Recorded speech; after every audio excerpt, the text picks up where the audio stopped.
Hey everyone, if Perplexity AI is showing an output error or failing to generate answers, don't worry. This guide will walk you through the most common fixes step by step. So let's get started. First, make sure your internet connection is stable. A weak or unstable connection can cause output errors and prevent the AI from returning responses properly. Next, try refreshing the page or restarting the app. Sometimes a quick reload fixes temporary glitches and clears the error. Try clearing your browser or app cache. Corrupted cache files can block responses and trigger output errors, so clearing them often resolves the problem.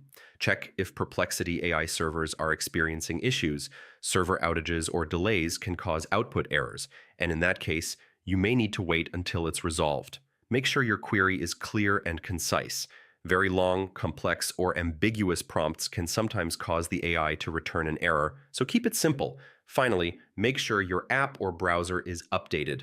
Updates usually include bug fixes that fix output errors and improve overall performance. And yeah, that's it. That's how you fix Perplexity AI output errors and get responses generating correctly again. Hey everyone.